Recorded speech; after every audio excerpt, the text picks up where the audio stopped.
সালে হবে ওয়ানডে বিশ্বকাপ। সেই বিশ্বকাপে সরাসরি কোয়ালিফাই করতে র্যাঙ্কিংয়ে শীর্ষ ৯ এর মধ্যে থাকতেই হবে টাইগারদের। দ্বিপাক্ষিক সিরিজ খেলার পাশাপাশি বাংলাদেশ ওয়ানডে দলকে তাই চোখ রাখছে হচ্ছে র্যাঙ্কিং টেবিলে। এবার সেই র্যাঙ্কিংয়ে সুখবর পেল টাইগাররা। র্যাঙ্কিংয়ে টাইগারদের উন্নতি না হলেও নিকটতম প্রতিদ্বন্দ্বী ওয়েস্ট ইন্ডিজের সাথে ব্যবধান বাড়িয়ে এগিয়ে রয়েছে বাংলাদেশ। এতে নবম স্থানে নিজেদের অবস্থান আরও দৃঢ় হল।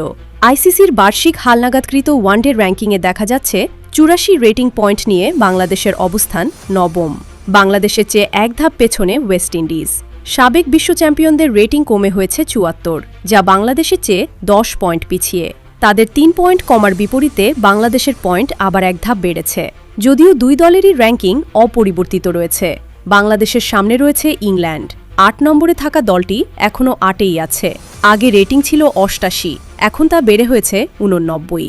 বাংলাদেশের চেয়ে মাত্র ৫ পয়েন্ট এগিয়ে ইংলিশরা।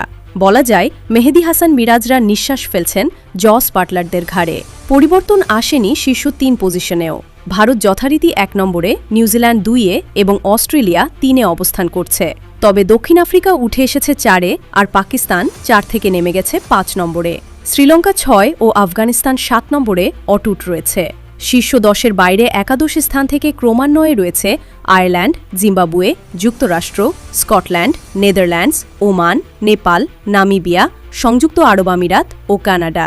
এক নজরে ICC one day ranking: ১ Bharat ২, New Zealand ৩, Australia ৪, দক্ষিণ Africa ৫, Pakistan ৬, Sri Lanka ৭, Afghanistan ৮, England ৯, Bangladesh ১০, West Indies.